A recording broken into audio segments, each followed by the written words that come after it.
کسی نے ایک سوال کیا ہے کہ میں شادی سے پہلے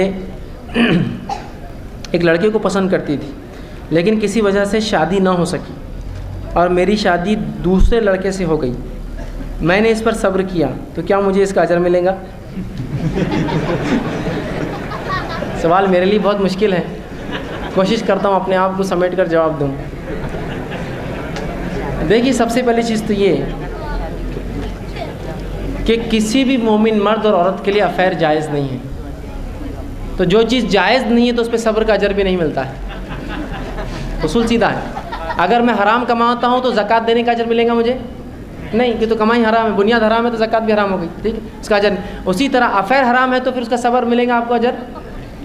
بلکہ اگر آپ نے نہیں بھولا ہوگا تو فوراً بھول جائیے، ورنہ گناہ ملے گا ہر پل پل کا آپ کو، کہ نکاح میں کسی اور کے سوچتے کسی اور کے بارے میں ہو، ٹھیک ہے۔ تو لہٰذا اگر کسی خاتون کو کسی سے محبت تھی، اور افیئر تو بہرحال یہ تو میں کہوں گا کبھی بھی درست نہیں ہے کسی کے ساتھ افیئر کرے، وہ والدین کو بتاتے، اگر والدین راضی ہوتے تو الگ بات ہے، لیکن والدین راضی نہیں ہوئے، اب آپ دوسرے کی نکاح میں، میں کہوں گا قطعاً کبھی اس مرد کو یاد مت کیجیے، یہ یاد کرنا شیطان کی طرف سے ہوگا، سوائے فتنے کے اور آپ کے گھر کو توڑنے کے کوئی فائدہ نہیں دیں گا۔ اور اس کا صبر تو بھول جائیے، صبر ہے ہی نہیں، کوئی حرام چیز کی بنیاد پہ صبر نہیں ہوتا۔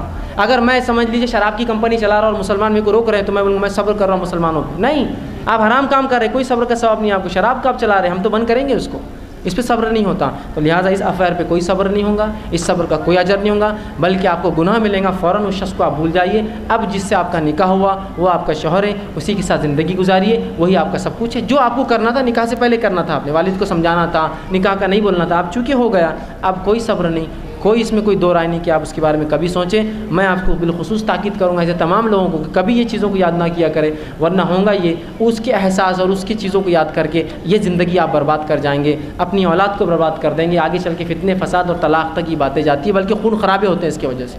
لہٰذا بھول جائیے، اس بات کو بتائیے مت، اور اس پہ صبر کا کوئی اجر آپ کو نہیں ملے گا۔ السلام علیکم۔